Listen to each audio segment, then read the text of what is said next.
Now, we showed you Kylie before. Yes, we did. Special friend. We have another special friend tonight.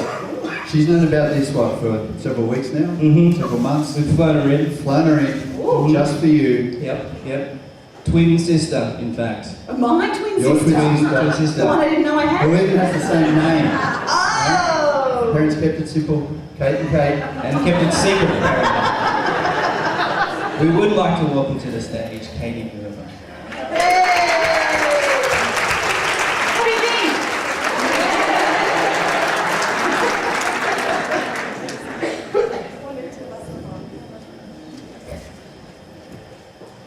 And seeing as it's long lost, twin sisterhood. Yes. Time for chat. Yeah, well, we're going to sit down and have a little bit of chat and get to know Kate a little bit better. I know that you guys will have lots of questions and hopefully we will get a chance for you to be able to ask some questions afterwards. But I've got lots of questions too, and hopefully through me asking these questions it will answer some of yours. So, Kate, can you describe, we've got to ask the Masterchef questions, but can you describe a typical day as a Masterchef contestant? Sure. Who watched Masterchef, by the way, just so I know? Oh, okay, curfew. All right. So a typical day in the Masterchef kitchen is not walk in, cook for an hour and a half, and then go home and put your feet up. Generally, our days started at about 5 o'clock in the morning. We were woken up, and then they would start filming in the house for a couple of hours. They had to film each person doing their own morning routine. It's always really riveting, isn't it, watching somebody brush their hair? And because they didn't know whose story was going to unfold in the kitchen through the day. So we did about 2 to 3 hours of filming in the house. Then we would head to the set.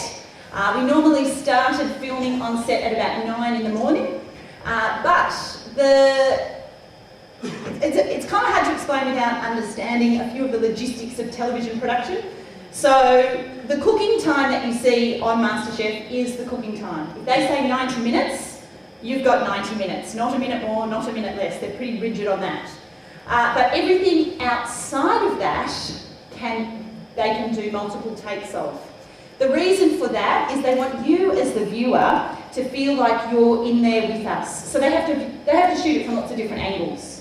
So if we are walking from the cars to the front entrance, we might do that 4 times. Yeah.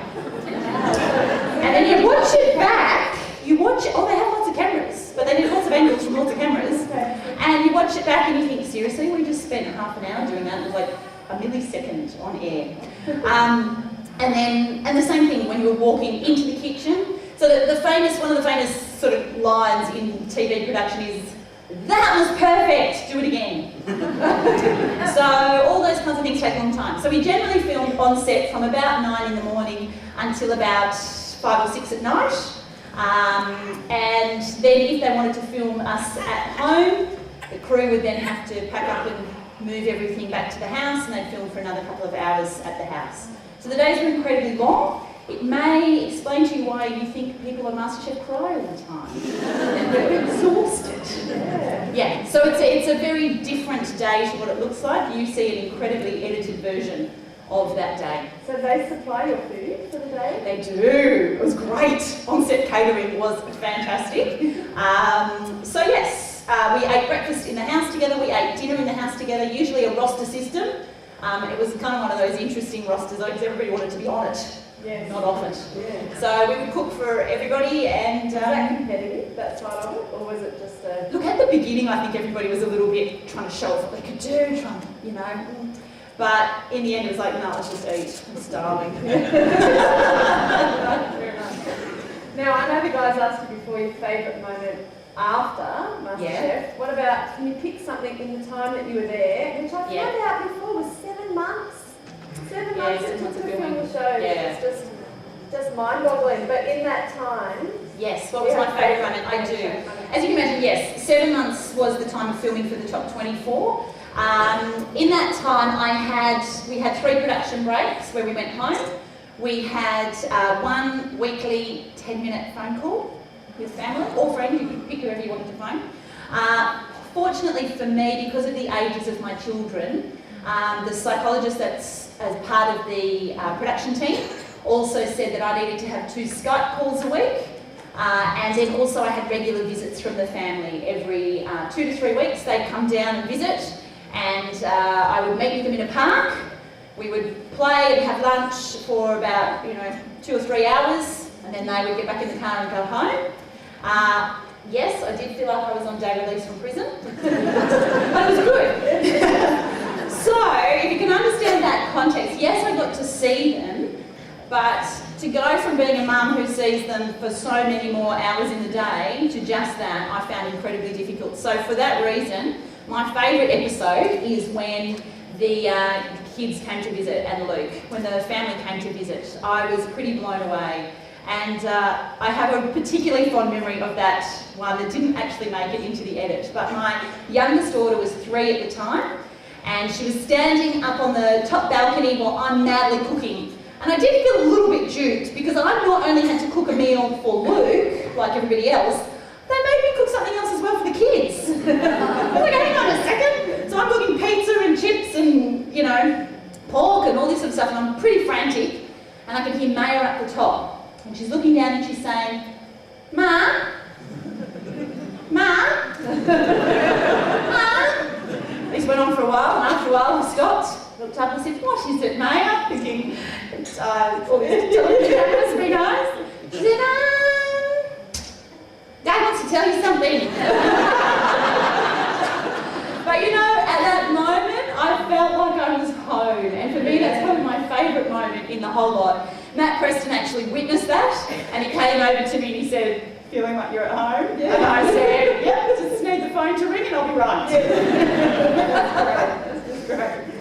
And so you kind of said being away from family, I think, would have to be really hard. Was there something that was harder than that? What was the hardest thing about being a Masterchef? No, definitely the hardest thing was being away from the family. Look, I didn't expect to be there very long. In fact, when I went on Masterchef, kind of almost wasn't really intending to go on. It was one of those situations where my husband's one of those men who seems to just know what's going on everywhere, in every different facet of life, all the time. Sometimes it's helpful. Anyway, he came home one day. He came home one day after work before first season of Masterchef went to air. He said, guess what? There's this new show coming called Masterchef. I reckon you should go on it. And I said to him, I'm going on TV, that's ridiculous.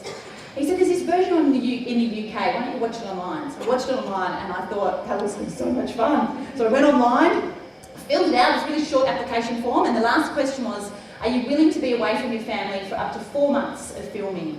And my youngest was 18 months. And I went, no, can't do that.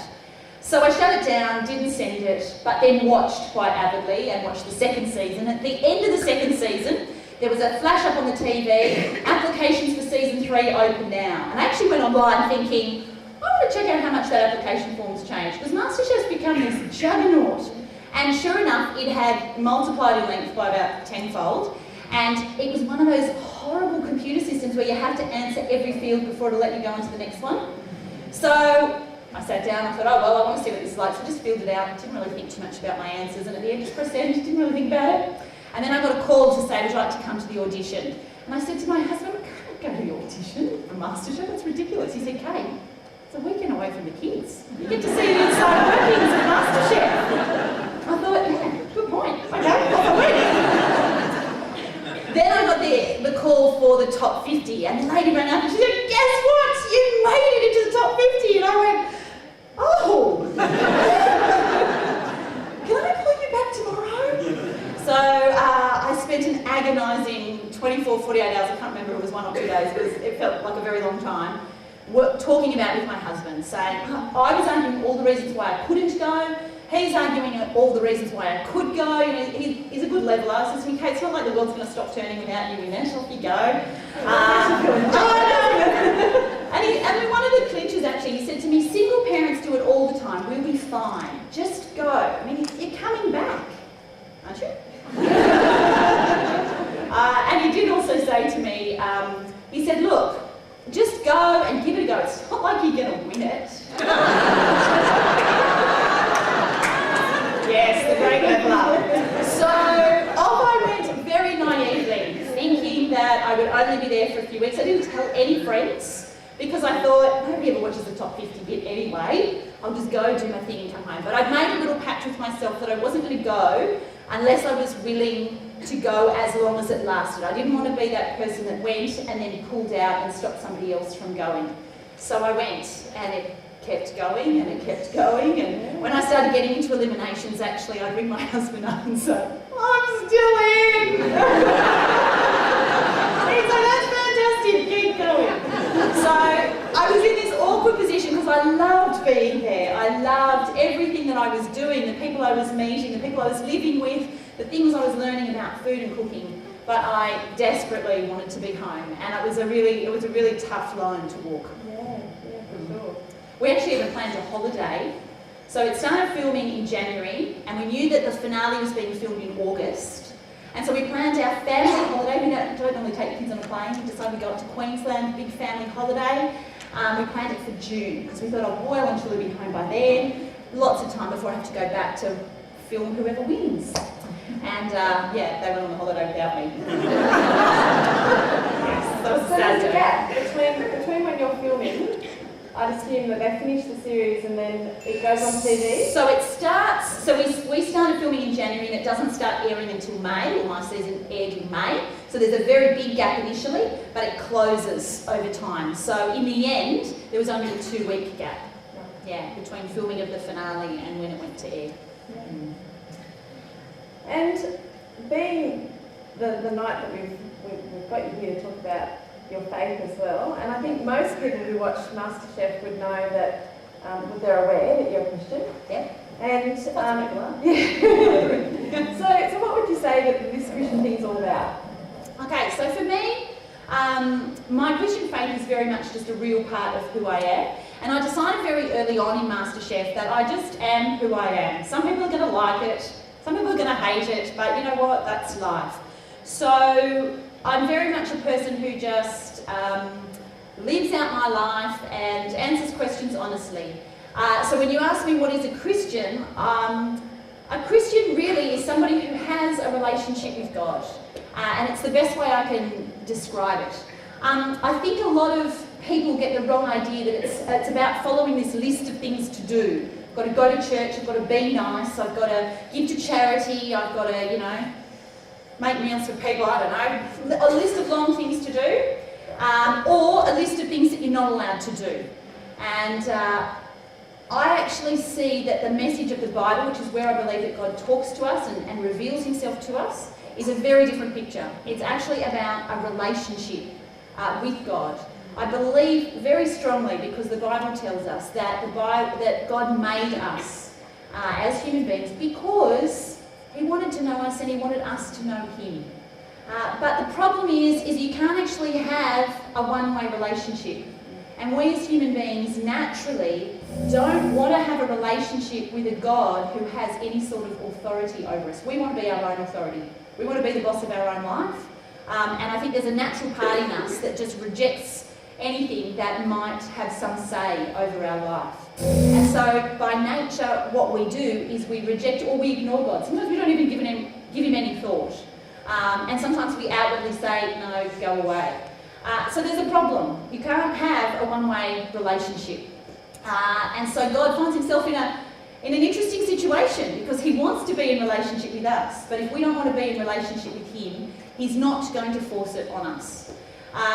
But the problem is that if we don't want to be a part of God, he rightfully can't be a part of us. And life without God is really no life at all. And there is a punishment, I suppose, for rejecting God. It's a natural consequence, which is death, time apart from God, life away from God.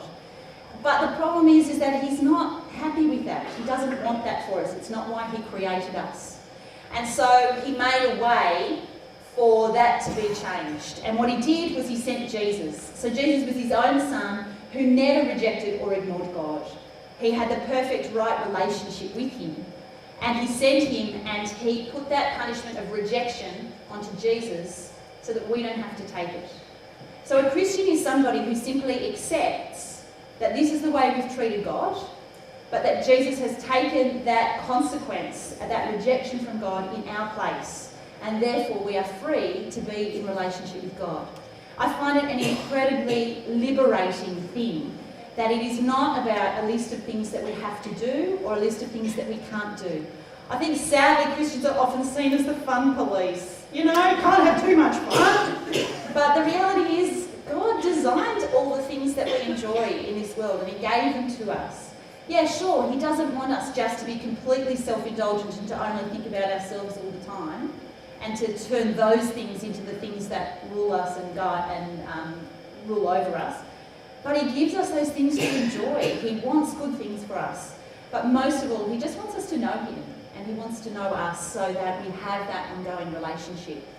So for me, while I was away in Masterchef, I couldn't go to church. We often filmed on Sundays. Didn't mean I ceased being a Christian. I could still have that ongoing relationship with God. And it's the same now. I'm often travelling and away at times when I would ordinarily, you know, be doing other things like going to church. But it doesn't mean I stop being a Christian, because it's about that relationship, that friendship with God.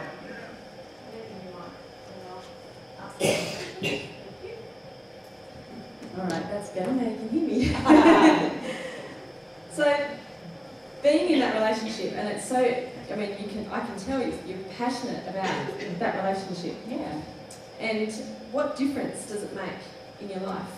Well, look, it changes your whole perspective on life, really. You look at life very differently. I think that there's this, I talk about it sometimes as a craving inside us. I think maybe it's a, you know, relationship with food. It's things like crave in terms of food. But I think if you look deeper in the human psyche, in the human soul, there is a craving to know who we are and to know why we're here on the earth. But I also think there's a craving to know that we are intimately known and deeply loved. And I think that when you see how God gives answers to all those cravings and fully satisfies you, it completely changes your perspective. So a Christian does live a life that perhaps sometimes looks different to people who don't have that relationship with God. Is that my mic going out?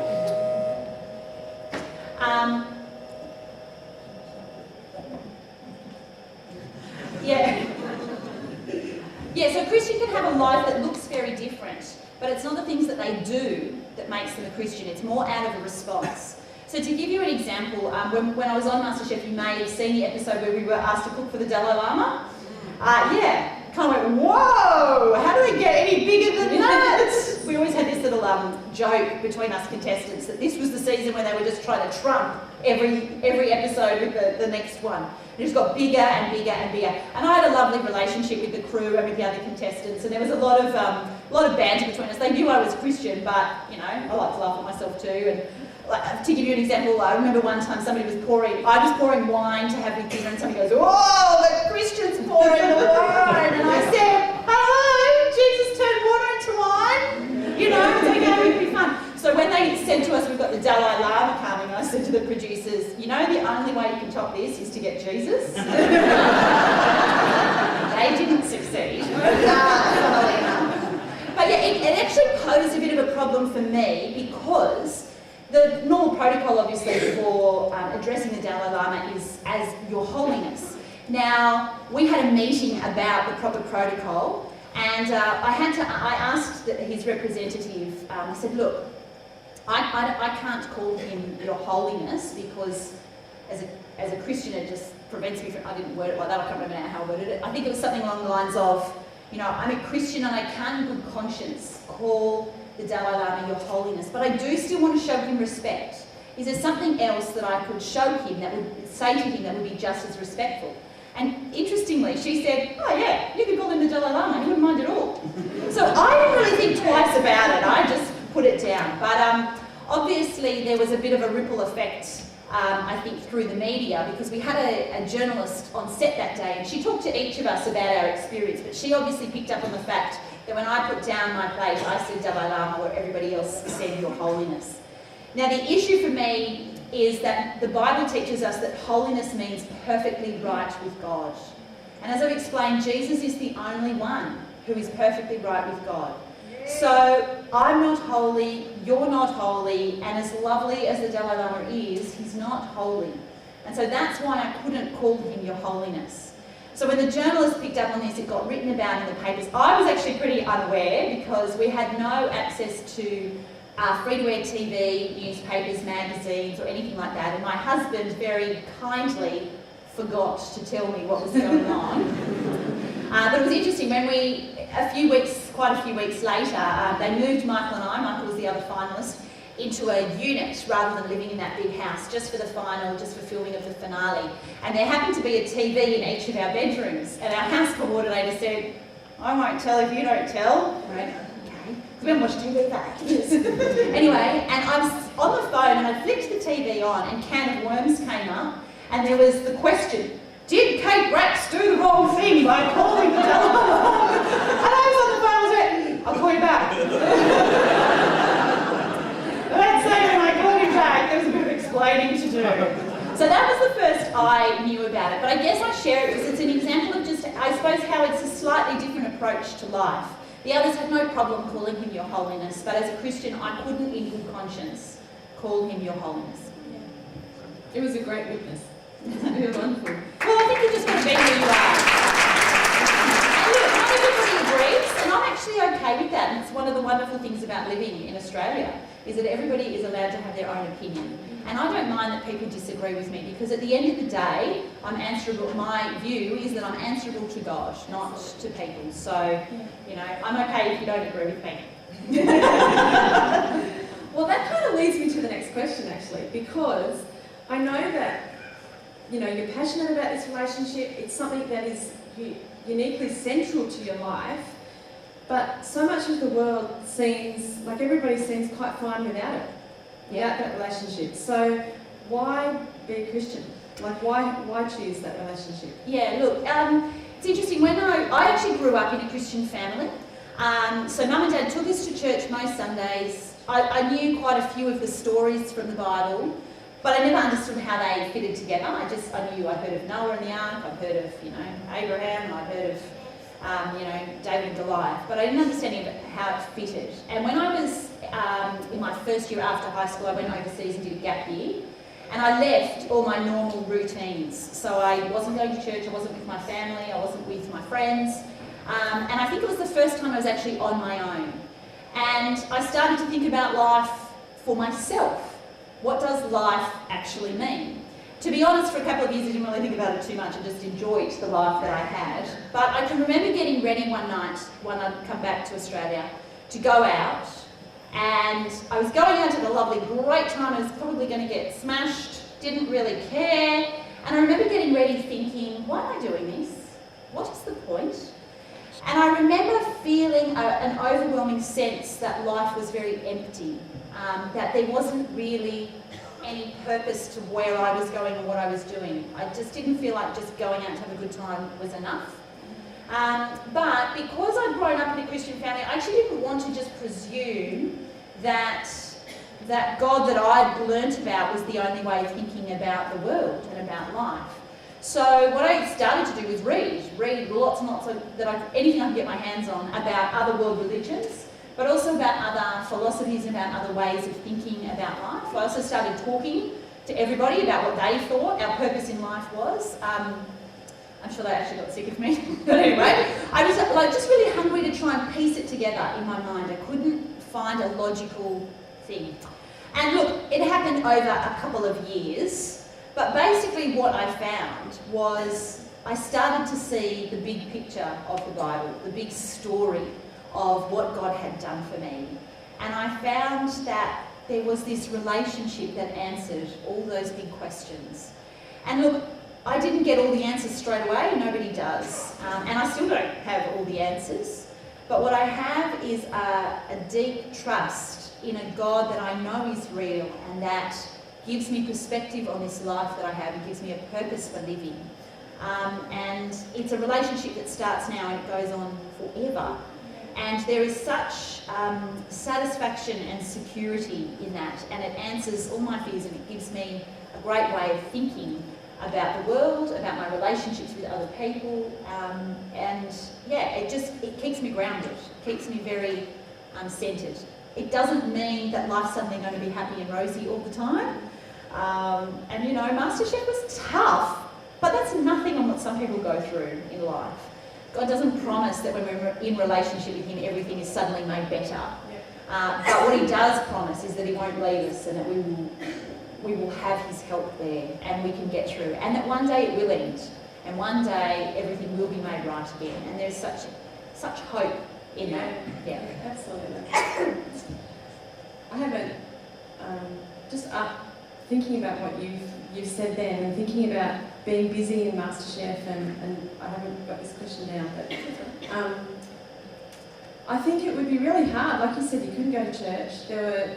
You obviously were around people who were challenging the way that you were thinking as well. In your day-to-day life now, you'd be super busy. That many people are really busy. How do you keep that relationship? Yeah, good question. Look, I talk to him all the time. Yep. Driving the car is a fantastic time. I believe that the way that God speaks to us most of all is through the Bible. So I try to make time in my week to read the Bible. And look, some weeks it happens every day, and some weeks I get to the end and go, oh, didn't do any of that week. And like I said before, though, that's not what makes me Christian. It's just that's where I hear God speak. And I find the Bible the most incredible book. As I said, I've been a Christian for it's coming up for 20 years or so. There's no set date, it's just something that grew. But in that time, I have read the same passage from the Bible, the same section from the Bible, and got different things out of it each time I've read it. So I find it a fascinating book to go back to. It's not the kind of book that you read from the front cover to the end, but when you can see a big picture of it, then you start to be able to dip into different bits, and you learn so much more. And I know that journey will continue for the rest of my life. So that's how I hear God speak to me, and I talk to him in prayer. And I'm very fortunate to have a great church where I can go and hear others teaching about it. I don't always agree. Like, I think God wants us to think and to use our brain. And the reality is that as a Christian, you don't stop automatically doing that unconscious rejection of God. We will always struggle with that. And that's actually what I think the Bible teaches is sin. And I think often in our culture, we think of sin as things like murder, stealing, lying, cheating, those kinds of things. I see them more as symptoms of sin. The sin itself is actually that heartfelt, I actually really don't care what you think, God, or I actually don't really want to do it your way, I might do it my way this time. And as a Christian, when you have that relationship with God, you don't stop doing that automatically, sadly. I'd like to think we can, but we can't. But instead what we have is this freedom, because we know we don't have to suffer God's rejection of us for that. And so I try to change things, but the reality is I can't do it completely. So it's just an ongoing thing, and I see it very much as a journey. Some weeks it's great, other weeks it's tough. But I just think that's life. Life is like that, and it's a great ride. But as I said, it gives me there's a core stability, because I know who I am, I know why I'm here, I know that I'm deeply loved, and I know that I'm intimately known. The Bible even says God knows how many hairs are on your head, and if you've ever been a breastfeeding mum, you know it changes a lot. So yeah, he knows us intimately, and he just wants to be in relationship with us. Yeah. Thank you so much. You're Love welcome. speaking to you. I've got one last question. This is not anything about your relationship with God, but it's a really important question, because I know someone else actually thought of this question, but it's something that I didn't even ask before because I wanted to be surprised with the answer when you told me now. Okay, you cooked your meal in Masterchef. Everybody's cooked their meal at the same time, and then the judges eat the meal. Do they eat the meal cold, or do they eat the meal reheated? Or what happens? How does it work? You just said how long it takes during the day, Takes a but long time. how do they eat your meal? They eat it cold. Look, the logistics of TV mean, like I was saying, we might film we might have started cooking at 11:30, and if it's an hour and a half challenge, you finish at 1, guess what? Time for lunch. So what happens is there's a food team that will come in and make sure that it stays food safe, because obviously they have to be careful that their judges don't get food poisoning. So if something has to go into the fridge, it goes into the fridge. If it can sit on the bench, it sits on the bench. It's all labelled, photographed. They are so particular about it. You actually have a red mat that you have to put on your bench, and everything you want the judges to taste goes on that red mat. Then the judges come around with their spoons and they dip in all your dirty pots and pans. So they do actually taste it warm, a lot of it warm, but then when they come back to actually do the tasting on air, it's cold. Yeah. But they're used to it and they understand. I mean, you're talking about three guys that have an enormous amount of knowledge when it comes to food, so they can take all those things into consideration. And yeah, I mean, tasting sometimes took a long time to film. Top 50, they've got to taste 50 dishes. It took us about 6 or 7 hours just to film the tasting. So they're long. So when you pick out your I look at Masterchef now when they're doing them, I think, oh, you poor people. They pick out your best thing to serve to the judges, but really you want to leave one of your best in the pot. Yeah, so you do learn tactics like that. Thank you so